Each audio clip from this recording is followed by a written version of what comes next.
बिहार शिक्षक भर्ती की तैयारी करने वाले सभी अभ्यर्थियों का स्वागत करता है द मास्टर, आपका अपना यूट्यूब चैनल। तो भैया इस वीडियो लेक्चर में हम लोग विज्ञान का एक बेहतरीन प्रैक्टिस सेट लगाने वाले हैं। यह प्रैक्टिस सेट किन लोगों के लिए इंपॉर्टेंट है, पहले उस पर हम लोग बात कर लेते हैं। तो यदि आप लोगों ने 6 से 8 में गणित और विज्ञान विषय का चुनाव किया है तो आपको पता है सब्जेक्ट का 80 नंबर का आपका पेपर होगा, जिसमें लगभग 40 नंबर की विज्ञान आएगी। तो ऐसे सभी अभ्यर्थियों के लिए यह जो वीडियो लेक्चर है यह एक रामबाण वीडियो लेक्चर है।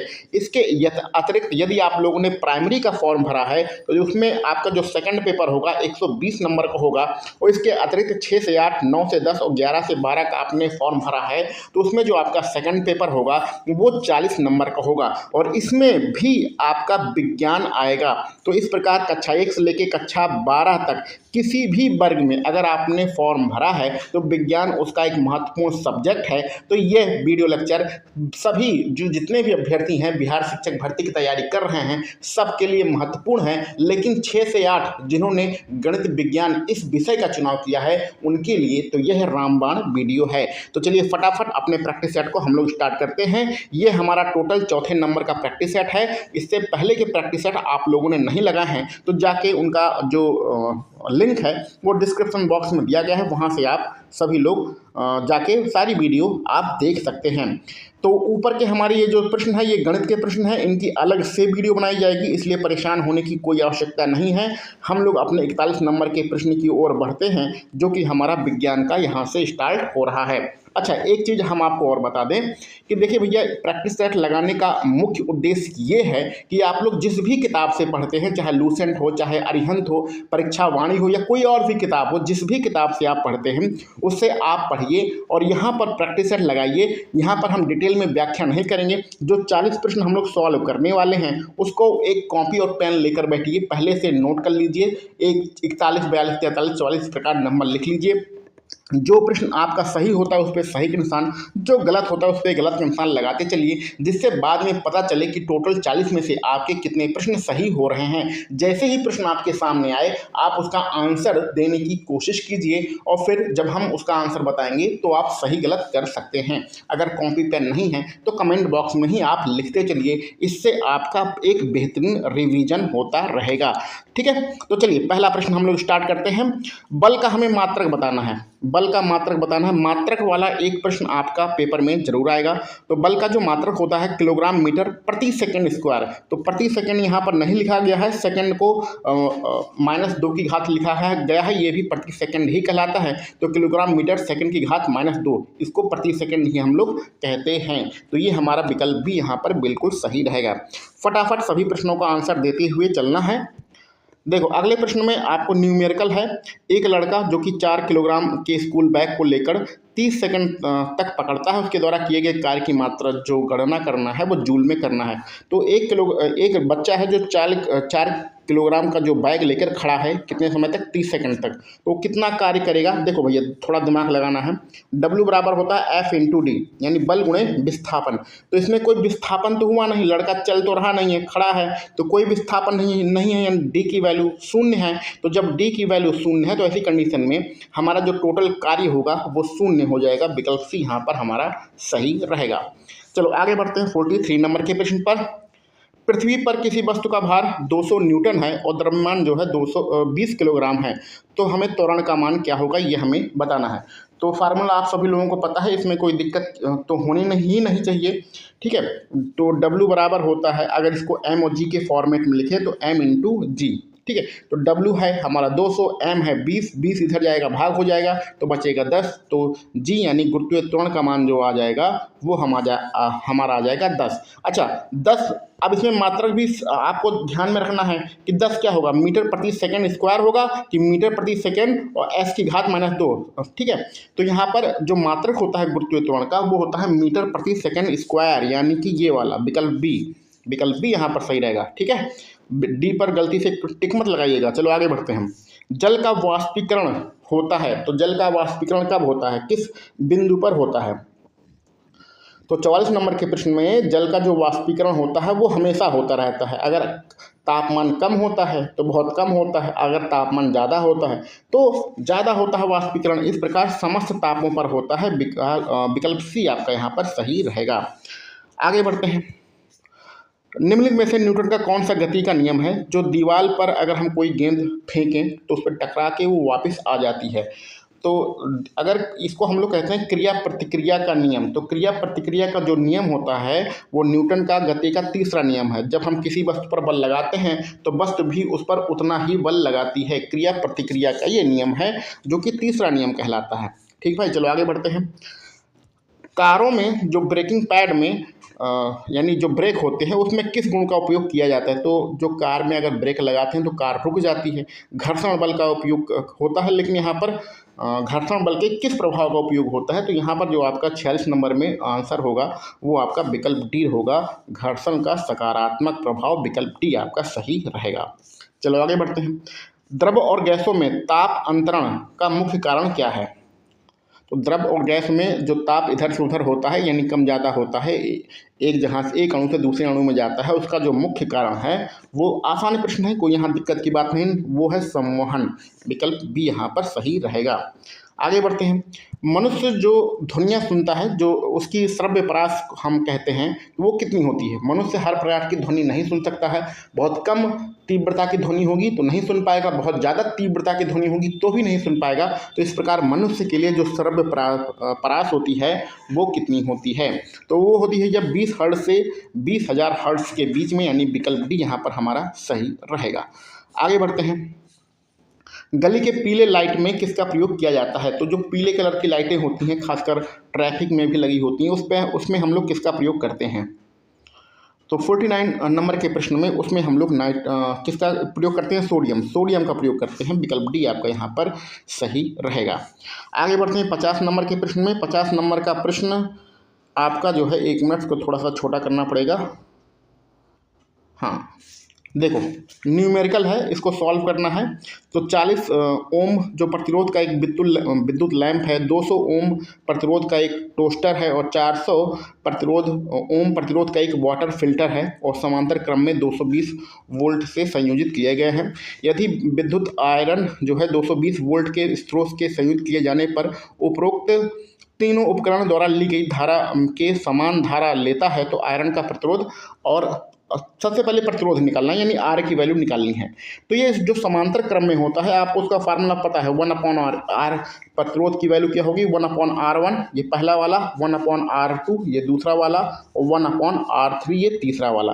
तो R1 R2 R3 की वैल्यू कितनी है? 40 ओम, 200 ओम और 400 ओम। तो जब आप इसको सॉल्व करेंगे, इसको सॉल्व कर लीजिएगा, यहाँ पर हम सॉल्व नहीं कर सकते हैं, तो सॉल्व करेंगे तो जो आर की वैल्यू आ जाएगी यानी प्रतिरोध की वैल्यू आएगी वो 400/13 आ जाएगी। ठीक है, तो 13 का जब इसमें आप भाग करेंगे तो आपका जो आंसर आएगा वो 30.77 ओम आपका आंसर आएगा।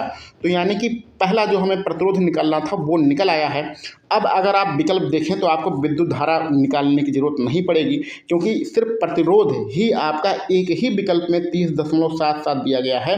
तो आपको विद्युत धारा यानी आपकी आई की वैल्यू निकालने की ज़रूरत नहीं है। अगर आई निकालना चाहेंगे तो V/R लगा के आप निकाल सकते हैं, लेकिन यहाँ पर प्रतिरोध निकालेंगे तो ही आपको विकल्प मिल जाएगा, क्योंकि 30.77 ओम जो है प्रतिरोध वो सिर्फ विकल्प बी में ही आ रहा है। ठीक है, यानी पूरा क्वेश्चन आपको सॉल्व नहीं करना है, आपको विकल्प यहाँ पर बी मिल जाएगा। चलो आगे बढ़ते हैं अपने अगले प्रश्न पर। निम्नलिखित में से कौन सा भौतिक परिवर्तन नहीं है? तो भौतिक परिवर्तन नहीं है भैया, किण्वन, पदार्थों का जो किण्वन होता है वो भौतिक परिवर्तन नहीं होता है। विकल्प यहाँ पर आपका सी वाला, विकल्प सी वाला यहाँ पर आपका बिल्कुल सही है। यह एक रासायनिक परिवर्तन होता है। आगे बढ़ते हैं 52 नंबर के प्रश्न पर। निम्न में से कौन सा ऊर्ध्वपातन कर सकता है? ऊर्ध्वपातन कौन कर सकता है इन 4 विकल्पों में से? तो 52 नंबर में आपका अमोनियम क्लोराइड, ये विकल्प सी यहाँ पर आपका बिल्कुल सही है। अभी आप ध्यान से सभी प्रश्न एक बार देखिए, उसका आंसर अपने हिसाब से पहले देते चलिए, फिर जब हम उसको बताएंगे तो सही गलत आप करते रहिए और बाद में ज़रूर बताइएगा कि टोटल 40 में से आपके कितने प्रश्न सही हो रहे हैं। 53 नंबर पर चलते हैं। बॉयल का नियम आपको बताना है। तो वॉयल का जो नियम होता है वो दाब और आयतन दोनों स्थिर रहते हैं, कब? नियत ताप पर। तो यानी कि यहाँ पर आपका विकल्प बी बिल्कुल मैच कर रहा है। ठीक है, नियत तापमान पर दिए गए किसी गैस के द्रव्यमान के दाब तथा आयतन का जो गुणनफल होता है वो स्थिर होता है, जिसको हम लोग पीवी बराबर स्थिरांक कहते हैं। यही हमारा वॉयल का, गैसों में वॉयल का नियम होता है। आगे बढ़ते हैं। लवण जल के विद्युत अपघटन द्वारा इनमें से कौन सा उत्पाद बनता है? तो जो लवणीय जल होता है, अगर हम उसका विद्युत अपघटन करें तो हमें क्या मिलेगा? तो हमें मिलेगा सोडियम हाइड्रोक्साइड, यानी कि आपको कौन सा विकल्प है? विकल्प डी। विकल्प डी आपका यहाँ पर बिल्कुल सही रहेगा। आगे बढ़ते हैं। निम्नलिखित में से कौन से संकेतक का उपयोग अम्लीय और उदासीन विलयनों के बीच में, जो विलयन होते हैं उनके बीच में अंतर करने के लिए नहीं किया जाता है? तो अम्लीय और अगर उदासीन विलयन के बीच में हमें अंतर करना है तो हम इओसिन का प्रयोग नहीं करेंगे। विकल्प सी वाला आपका सही रहेगा। बाकी जो 4 लिखे गए हैं इनका हम प्रयोग करते हैं। आगे बढ़ते हैं। जितने भी अम्ल होते हैं अगर वह धातु के साथ क्रिया करें तो कौन सी गैस बनाएंगे? तो जितने भी अम्ल होते हैं वो धातु के साथ अगर क्रिया करेंगे तो हाइड्रोजन गैस उत्पन्न होगी। विकल्प भी यहाँ पर सही रहेगा। आगे बढ़ना है। बहुत ही आसान सा प्रश्न है। इनमें से कौन सा नोबेल गैस नहीं है? नहीं का चुनाव करना है। देखने से ही पता चल रहा है ब्रोमीन हमारी जो है आदर्श गैस नहीं होती है। चलो आगे बढ़ते हैं। सोडा एसिड जो अग्निशामक यंत्र होते हैं, यानी आग को बुझाने वाले जो यंत्र होते हैं, उसमें कौन सा लवण प्रयोग किया जाता है? तो उसमें मतलब आग बुझाने वाले यंत्र में हम लोग किसका प्रयोग करते हैं ये आपको बताना है शॉर्ट फॉर्म में। तो हम उसमें सोडियम हाइड्रोजन कार्बोनेट का प्रयोग करते हैं। सोडियम हाइड्रोजन कार्बोनेट का प्रयोग करते हैं। सल्फ्यूरिक अम्ल होता है और उसमें सोडियम हाइड्रोजन कार्बोनेट के साथ अभिक्रिया करके जब उसको बाहर निकालते हैं तो CO2 यानी कार्बन डाइऑक्साइड गैस निकलती है बाहर, जो कि आग को बुझा देती है। तो किसके बीच में क्रिया होती है? सोडियम हाइड्रोजन कार्बोनेट और सल्फ्यूरिक अम्ल के बीच में क्रिया होती है। ठीक है, आगे बढ़ते हैं। निम्नलिखित में से क्या है जो सुखाने वाले एजेंट के रूप में प्रयोग लाया जाता है? तो सुखाने वाला एजेंट हम लोग किसे कहते हैं? बहुत ही इंपॉर्टेंट प्रश्न है। ये सारे कक्षा 9 और 10 की किताब आप पढ़ेंगे ना तो उसमें सब मिलेगा, परेशान होने की कोई ज़रूरत इसमें है नहीं। तो इसको कहते हैं कैल्शियम ऑक्साइड, जिसको हम लोग कहते हैं बिना बुझा हुआ चूना, CaO इसका फार्मूला होता है। एलपीजी का मुख्य घटक क्या होता है? तो भैया एलपीजी का जो मुख्य घटक होता है वो होता है ब्यूटेन। आगे बढ़ते हैं। कार्बोहाइड्रेट्स, प्रोटीन और वसा का पूर्ण पाचन कहाँ पर होता है? तो इसका जो पूर्ण पाचन होता है वो होता है भैया छोटी आंत में। पहला विकल्प आपका बिल्कुल सही है। आगे बढ़ते हैं। निम्न में से क्या आहार नाल में अम्लीय आहार को क्षारीय आहार में परिवर्तित करता है? तो जब हमारा भोजन हमारे पेट के अंदर जाता है, आहार नाल में जाता है, तो जो अम्लीय अम्लीय उसके गुण होते हैं उसको क्षारीय गुण में परिवर्तित कर दिया जाता है। तो ऐसा कहाँ पर होता है? तो ऐसा होता है भैया पित्त रस के द्वारा होता है। पित्ताशय में पित्त रस यह काम करता है। तो विकल्प सी आपका यहाँ पर बिल्कुल सही है। स्वादिष्ट भोजन देखकर मुंह में पानी आ जाता है, यह किस प्रकार की क्रिया होती है? तो यह स्नायु संबंधी क्रियाएं होती हैं। विकल्प भी यहाँ पर आपका सही रहेगा। ठीक है, आगे बढ़ते हैं। मानव जैसे कुछ जीवों के हृदयों में ऑक्सीजन रहित रक्त को ऑक्सीजन युक्त रक्त से पृथक रखा जाता है, और ऐसा क्यों होता है? जैसे आप मनुष्य में ही क्या होता है कि जिस रक्त में ऑक्सीजन घुली होती है और जिस रक्त में ऑक्सीजन नहीं घुली होती, दोनों अलग अलग प्रवाहित होते हैं, संचरित होते हैं हमारे शरीर में। ऐसा क्यों होता है? ऐसा इसलिए होता है जिससे हमारा बॉडी का जो टेम्परेचर होता है वो स्थिर बना रहता है। तो विकल्प डी यहाँ पर आपका सही रहेगा। 65 नंबर के प्रश्न में निम्नलिखित में से कौन सा मानव रक्त में मौजूद एक वर्णक है जो ऑक्सीजन को हमारे फेफड़े से शरीर के सभी अंगों में ले जाता है? तो ऑक्सीजन का जो परिवहन होता है रक्त में वो हीमोग्लोबिन के कारण होता है, यानी विकल्प डी यहाँ पर आपका सही रहेगा। आगे बढ़ते हैं। निम्न में से कौन सा हृदय के कार्य को अधिक उपयुक्त रूप से बताता है? यानी जैसे आप कभी कभी बीमार हो जाते हैं, और भगवान न करे कोई बीमार हो, लेकिन जब उसे हृदय की बीमारी होती है, दिल की बीमारी होती है, तो उसको ECG का टेस्ट कराना पड़ता है। तो ECG के टेस्ट को हम लोग इकोकार्डियोग्राम कहते हैं। तो यही हमारा सबसे जो क्रियाविधि होती है हृदय की, वो बहुत ही अच्छे तरीके से ये बताता है, ये टेस्ट बताता है, इकोकार्डियोग्राम। ठीक है, ECG इसे कहते हैं शॉर्ट फॉर्म में। 67 नंबर में निम्नलिखित में से कौन सा भाग आंखों को एक विशिष्ट रंग प्रदान करने के लिए उत्तरदायी होता है। तो आपने देखा होगा किसी की आंखें काली होती हैं, किसी की थोड़ा भूरा होता है, तो ये सब जो डिफरेंस होता है वो आइरिस के कारण होता है। तो यहाँ पर आपका विकल्प बी सही रहेगा। 68 नंबर में निम्नलिखित में से किसकी वजह से हमारी मांसपेशियों में ऐंठन उत्पन्न होती है। तो मांसपेशियां आपकी ऐंठ जाती है, कभी कभी पहाड़ी जगह पर जाइए तो वहाँ अकड़न हो जाती है। ठंडी के महीनों में हमारी जो अकड़न हो जाती है शरीर में, गर्दन अकड़ जाती है, ये सब अकड़ जाते हैं। तो ऐसा जो होता है वो ऑक्सीजन की कमी से होता है। तो आपका जो विकल्प होगा वो विकल्प सी सही रहेगा, ऑक्सीजन की कमी। आगे बढ़ते हैं 69 नंबर के प्रश्न में, कान के अंदर कंपन 3 हड्डियों द्वारा परिवर्तित होता है, जैसे बीच वाले कान में। तो यानी कि कुल मिला के कान की हड्डियों के बारे में बताना है, कौन कौन सा होती हैं हड्डियाँ। तो 69 नंबर के प्रश्न में आपका हैमर, एनविल और स्टेपस, ये आपका कहाँ पर है, ये विकल्प सी में आपको दिख रहा है। हैमर, एनविल और स्टीरप, ये आपका 3 हड्डियाँ होती हैं। ठीक है, आगे बढ़ते हैं।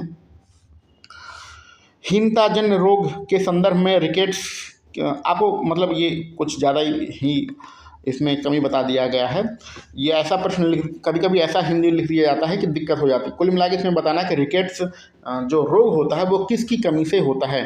तो रिकेट्स जो रोग होता है वो विटामिन डी की कमी से होता है, जिससे हमारी जो पैर होते हैं, हाथ होते हैं, वो थोड़ा टेढ़े मेढ़े हो जाते हैं। ठीक है, तो डिसेबल हो जाता है बच्चा, मतलब कि अपंग हो जाता है। आगे बढ़ते हैं 71 नंबर पे, निम्न में से कौन सा वृद्धि के लिए आवश्यक प्रोटीन प्रदान करता है। तो शरीर में वृद्धि के लिए सबसे जरूरी क्या होता है भैया, वृद्धि के लिए जरूरी होता है प्रोटीन। उन 4 विकल्पों में से सबसे ज़्यादा हमें प्रोटीन मिलेगा दाल में। ठीक, आगे बढ़ते हैं। ट्रिपल वैक्सीन, जो छोटे बच्चे होते हैं उनको टीका लगाया जाता है, जिसको हम लोग ट्रिपल वैक्सीन टीका कहते हैं। और इसमें किन किन बीमारियों के बचाव से यह टीका लगाया जाता है। तो इसको हम लोग डीपीटी का टीका कहते हैं। तो डीपीटी का टीका कहते हैं, और इसमें आपका 3 बीमारियां होगी, काली खांसी, टेटनस और डिप्थीरिया। ठीक है, आगे बढ़ते हैं। सेरीकल्चर में क्या क्या किसकी खेती होती है। तो सेरीकल्चर में स्वाभाविक सी बात है रेशम का उत्पादन किया जाता है। विकल्प भी यहाँ पर आपका सही रहेगा। निम्न में से अनुवांशिकी का जनक किसे कहा जाता है। तो जो अनुवांशिकी के जनक हैं वो मेंडल भाई साहब हैं। तो मेंडल आपके विकल्प डी में है। निम्न में से कौन सा अंडे देने वाला स्तनपायी है। कौन सा ऐसा स्तनपायी जीव है जो अंडे देता है। ठीक है, 75 नंबर में आपका क्या सही होगा। तो आपका विकल्प डी प्लैटिपस आपका विकल्प डी आपका यहाँ पर सही रहेगा। 76 नंबर में निम्न में से कौन सा जीव भोजन को शरीर के बाहर विखंडित करता है और फिर पचे हुए भोजन को अवशोषित कर लेता है। तो जीव भी है या पादप या पौधे भी इसे कह सकते हैं। ठीक है, तो इसका जो आंसर रहेगा वो मशरूम रहेगा, इसलिए हम लोग मशरूम को खाते हैं। ठीक है, क्योंकि वो स्वादिष्ट होता है, जो उसका फूला हुआ भाग होता है। 77 नंबर पे निम्नलिखित में से किसे पादप जगत का उभयचर कहा जाता है।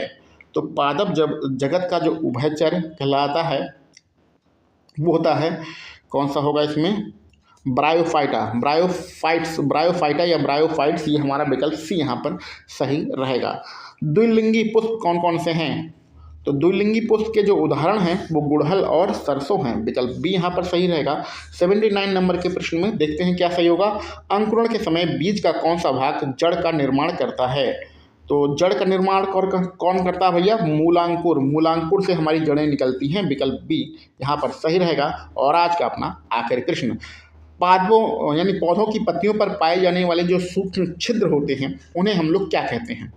तो सूक्ष्म छिद्र को हम लोग रंध्र कहते हैं। विकल्प सी आपका यहाँ पर सही रहेगा।